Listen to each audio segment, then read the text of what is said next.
It's finally game week, and here's one thing that I'm looking for in the East Texas A&M game that I think all of you are going to find particularly interesting.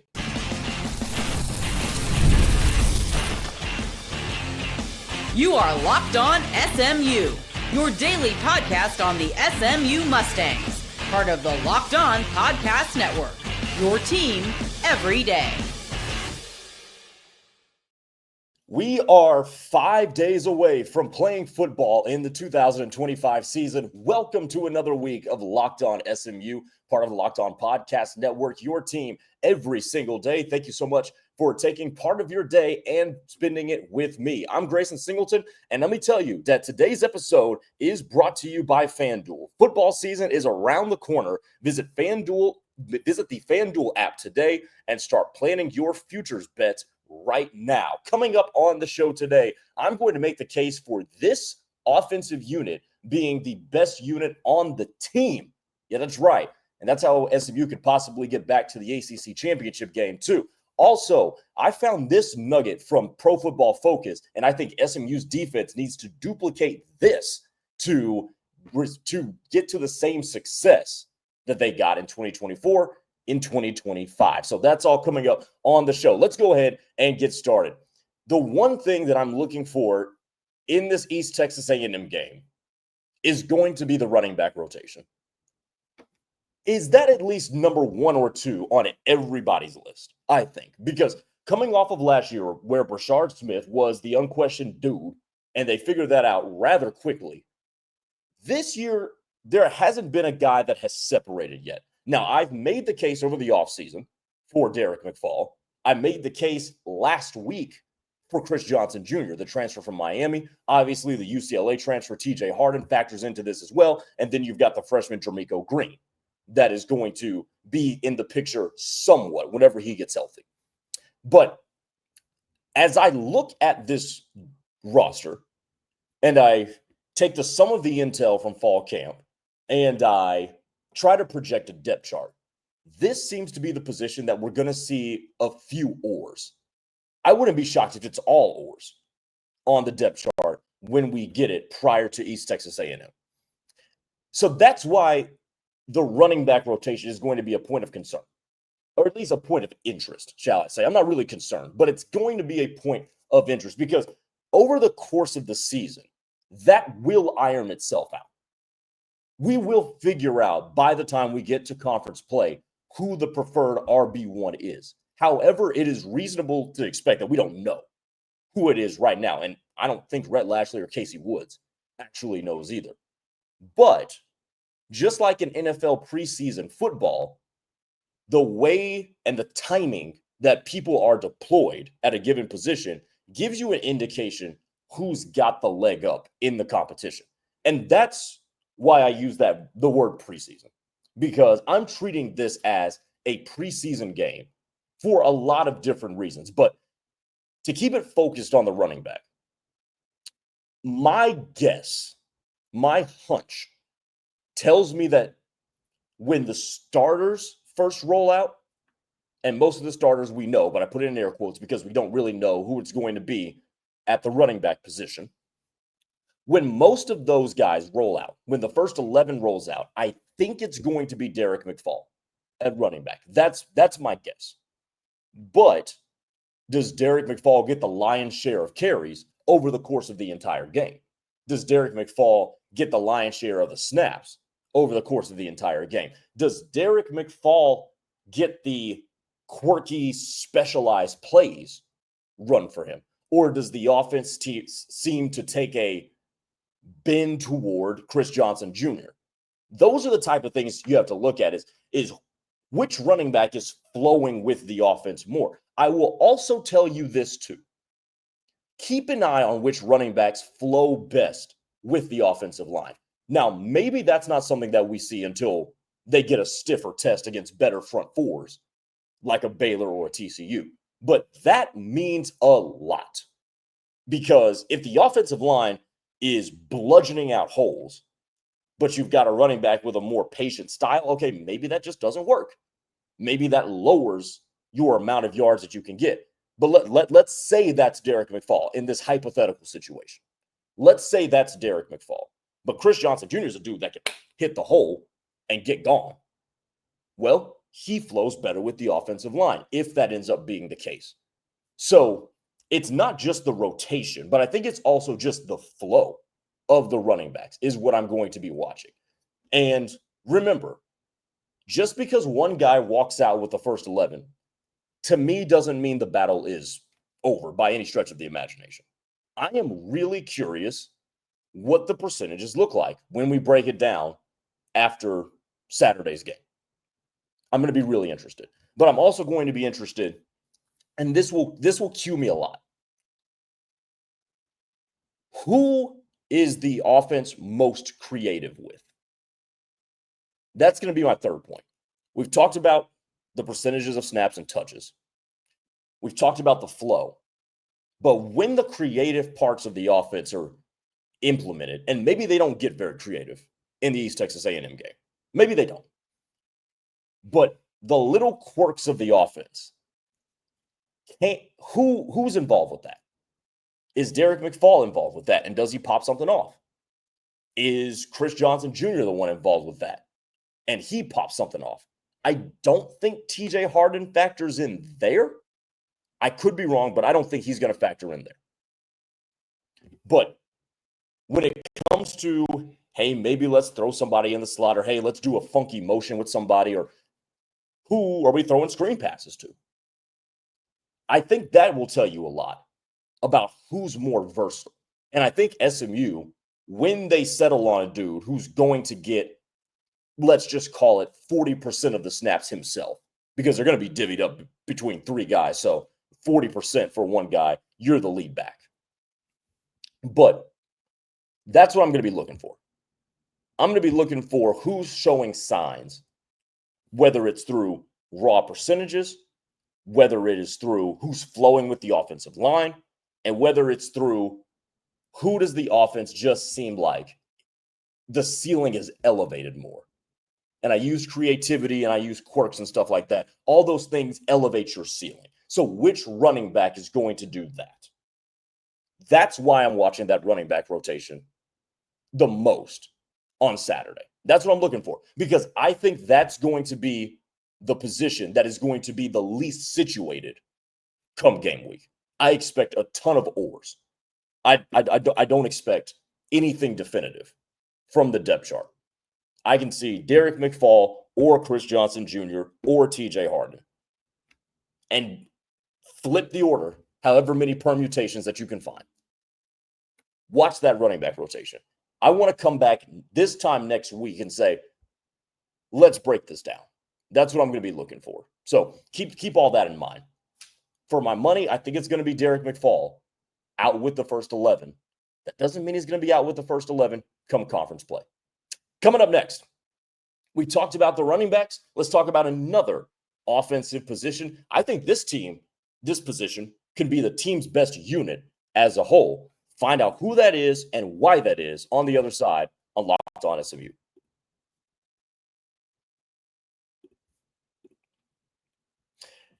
Guys, you've probably heard of Viagra or Cialis, and you may have even tried it too.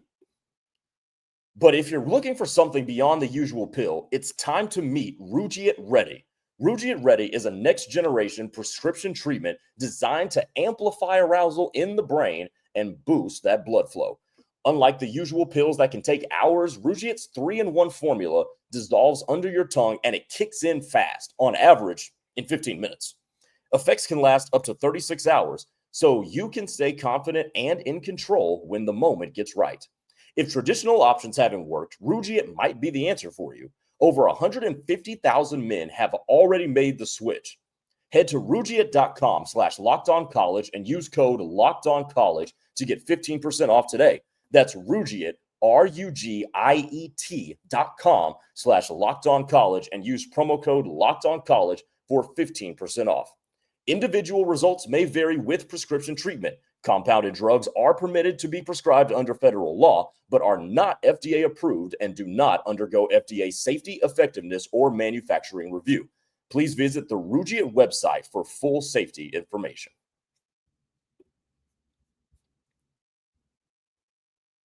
All right, welcome back. So I think this unit is going to be the team's best unit in 2025. But before we get to that, we have an important request for all of you. Yeah, you. Locked On wants to hear from you. We've put together a survey to learn more about our listeners and make your favorite podcast even better. This is your chance to tell us what you like and what you don't, and answer questions about our advertising as well. So go to lockedonpodcast.com/survey to get started. Everyone who completes a survey will be entered for a chance to win one of 10 $100 Amazon gift cards. So again, that's lockedonpodcast.com/survey. You can also find the link in the show notes. Thanks for helping us out. Now let's get back to the content. I think this offensive line might be pretty good. As a matter of fact, I'll say this. I think that unit, in terms of multi-position units, so take quarterback out of here and really take running back out of this as well, because most teams don't play with multiple running backs on the field at one time anymore. But I think this offensive line could be this team's best unit overall. And if that's the case, SMU is due for a big year. So as my computer that had the projected depth chart freezes, we're going to load in a new thing. There we go. Here's what we can expect the offensive line to look like. So from left to right, Savion Byrd, starter last year. Logan Parr, we know about him. Dude's a baller. Josh Bates, I'll come back to him in a second. He's projected at center. Addison Nichols, redshirt junior. PJ Williams, redshirt junior. First of all, redshirt senior, redshirt sophomore for Bates. Redshirt junior. Now, Bates, I believe, is older than you would think a redshirt sophomore is, because I believe he also redshirted last year when he was at Oklahoma. And I bring up Bates because I checked in with one of my buddies who covers the University of Oklahoma football, and he reiterated, hey, Bates is a good player. Bates is a really good player, and he's going to be a very serviceable ACC center. So if you're thinking, well, dude didn't play at Oklahoma, he's an Oklahoma cast-off, should we really get excited? Bates is a good player. But here's why I think this team, or this offensive line, can be the best unit on the team. Look at last year with how the running game and how the passing game operated. And here's the stats I'm going to give you. Last year, SMU's quarterbacks, between Kevin Jennings and Preston Stone, and Keldrick Luster, I guess, factored into this too, were sacked only 18 times. This offensive line does not give up a lot of sacks. As a matter of fact, among the top contenders in the conference, they allowed fewer sacks than Clemson. They allowed fewer sacks than Miami. They only allowed 3 more sacks than Louisville, and Georgia Tech was far and away the best, but Georgia Tech is a different kind of animal with the way they conduct their offense, so that makes a little bit more sense. But they also, in the run game, again, in totality, and I'm going to tell you why this number is vital, 4.3 yards per carry. And remember, in college football, sack yardage lost counts against your rushing totals. Now, with all that in mind, this offensive line has played together outside of Joshua Bates. They have all been at SMU for at least multiple years, counting this year. And they all played well last year. But there's something else that an offensive line has to have for it to be successful.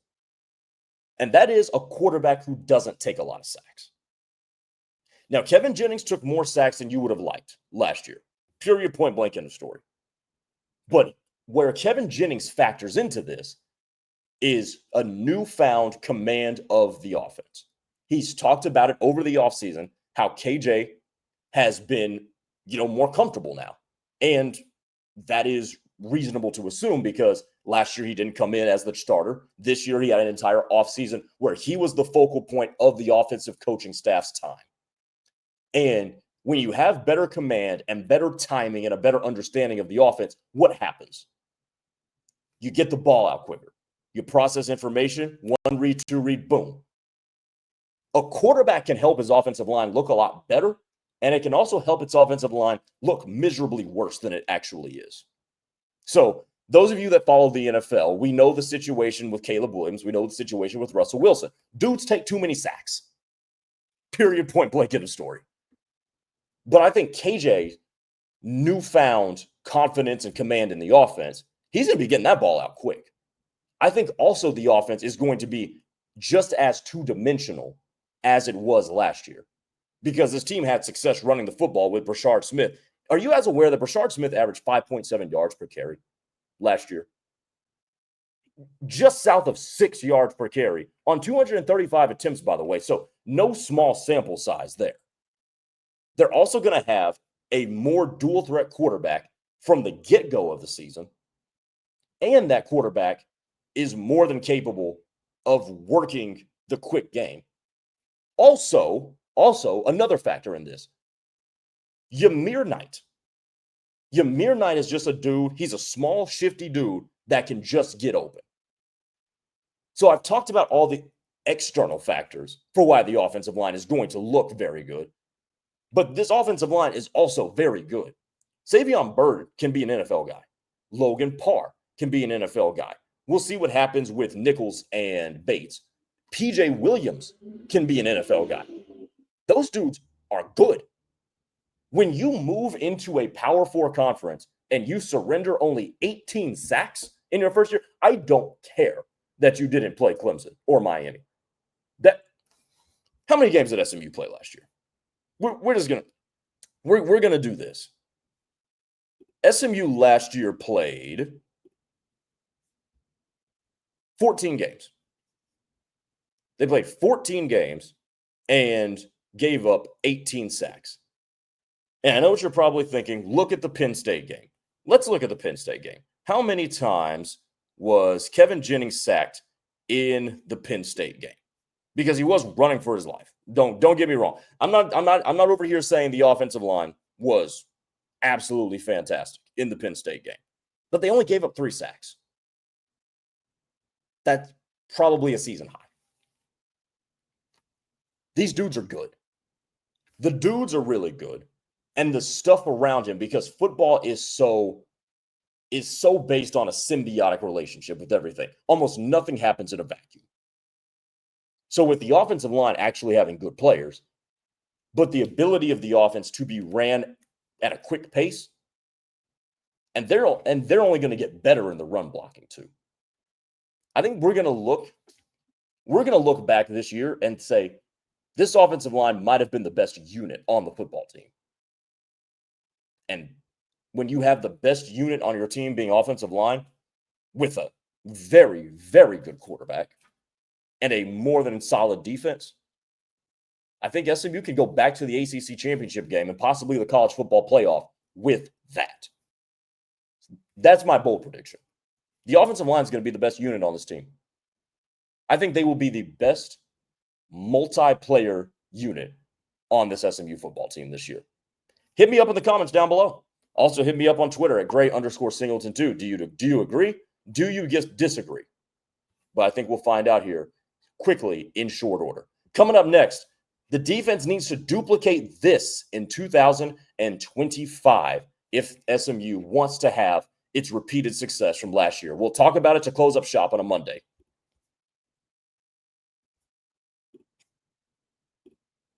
August 26th, that's tomorrow, is officially FanDuel Futures Day, a brand new holiday for football fans who live for bold predictions and preseason hunches.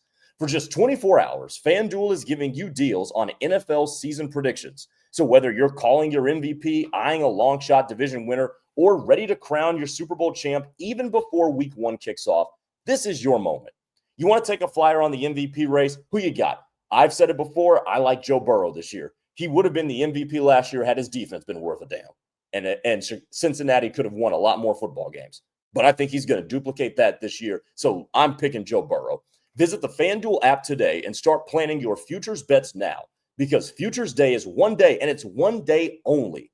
FanDuel, play your game. One more segment to go here on Locked On SMU, kicking off our first game week. So I found this from Pro Football Focus when it was giving the metrics for last year's SMU performance.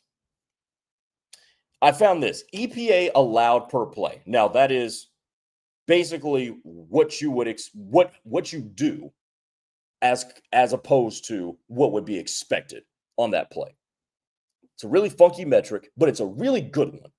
It's a really good one, even though I have a very hard time explaining it. SMU, in terms of the yards it allowed per play against what was expected, was minus 0.163. So they averaged less yardage per play than what would have been expected. That was the 8th best in the FBS, 8th best in the country. And by the way, you know how hard that is to be 8th best at something like that when you're playing in the power conferences? Because most of those you see like Air Force or one of the other service academies, and then you'll see some group of 5 teams, right? We all looked through those rankings, had to be like, all right, where do we get to the Power 4 or the Power 5 as it used to be? But SMU was 8th in EPA. Teams went backwards against SMU. Period, point blank in the story. They need to duplicate that to duplicate their success from last year. Here's why I think they need to do it. Because that defense, that same sort of production is going to have to show against better quarterbacks. If you look at the quarterbacks that SMU is going to play this year, it's not murderer's row, but it is a gauntlet of talent. Sawyer Robertson, Josh Hoover, Miller Moss, who I think has good football to play, Cade Klubnik, who might be the best quarterback in the country, Carson Beck, who I think still has good football to play. And then ultimately, you'll probably have to go up against either Klubnik, Beck, and maybe Moss for the ACC title. And then, if you are able to earn your way there, the college football playoff will have some kind of really good quarterback, unless you're playing against Drew Aller, which I still don't know why everybody thinks he's so good, but whatever. You are going to play a gauntlet of talent when it comes to the quarterback position. And you're going to play against some pretty good offensive play callers too. Garrett Riley, top of the list over at Clemson. So if you can get those dudes going backwards on average, you're going to be okay. I've dropped this stat before, and I'll drop it again. 40 yards below their average is what SMU held opponents in terms of yards per game a season ago. Now, there are teams that did way better than that, but that's a really good starting point. And it correlates with the stat that I gave you from Pro Football Focus of SMU being in the negative, which in this case is a good thing because we're talking about defense, in terms of yards per play against the expected. Now, why do I think this is so important that they duplicate this again? Because you have an offense that is going to have to iron things out. I spoke highly of the offensive line. Everything else, I need to make sure people understand this. Everything else is a TBD. It is still a TBD if Kevin Jennings made all the requisite improvements. It is still a TBD if they're going to find out what the hell's going on at running back. And eventually that's going to be a positive, but they do need to iron it out. And it's also going to be a TBD as to what the receiving room is going to look like. Because in terms of their top receivers from a season ago, SMU lost a lot. They really did. They lost, if you go back to the leading receivers, leading receiver 1, leading receiver 2, leading receiver 4. Yeah, three of the top 4 are gone. Jordan Hudson is the only one that remains. Roger Daniels, Keyshawn Smith, Moochie Dixon, all gone. So the offense has to be given mulligans. I don't think you can expect, and boy, would I love to be wrong on this one, but I don't think it can be expected for the offense to just light the world on fire, at least at the start of the year. Hopefully you get that running by the time you go to Clemson, but the offense is going to have to be given some leeway. The defense, on the other hand, they are ready to go. Now, there was some turnover, but a lot of the turnover was just, all right, we got guys graduating. All right, some of y'all, time for y'all to move up. And the same can be said for the offense, too. Don't get me wrong. But on the defense, you return your leaders, especially in the back end with Isaiah Wakobe and Ahmad Moses. You return a guy who's ready to be a leader in Cam Robertson, also Isaiah Smith, who's going to be one of the edge rushers on the backside. And then Alex Kilgore has been in the program. By the way, Deuce Harmon's a pretty good corner, too. So they're going to have the requisite pieces to be able to fill in all the other spots of guys that are going to be rising up. But those are two numbers that I gave you right there. Those are two numbers. 40 yards below the average and in the negatives in terms of EPA per play. They have to stay in those neighborhoods for this team to be successful. Now, can the offense light the world on fire and the defense not have to do all that and not be as dominant? I guess. But we're trying to win natties over here. We're trying to win an ACC championship. That defense has to do something similar to what it did a season ago. And I would bank, hey, you start out doing that. Get in the negatives early and keep your foot on the pedal. Build those really good things. And I love SMU's schedule for this. I'll close out with this. I love SMU's schedule because it gives the defense a chance to do that against really good competition. You're going to see Sawyer Robertson in week 2. You're going to see Josh Hoover in week 4 before you play Syracuse to open conference play. You're going to get a chance to show what you've improved upon, show that you've got NFL talent. I mean, there's dudes that are going to angle for the league on this defense. You're going to get to show it pretty quick against some pretty good competition. And we'll have our answer about this and what direction this is going really, really soon. I'm excited for it. One showdown as we continue to count down to the season opener against East Texas A&M. Thank you all so much for tuning in. Thank you for making me your first listen of the day.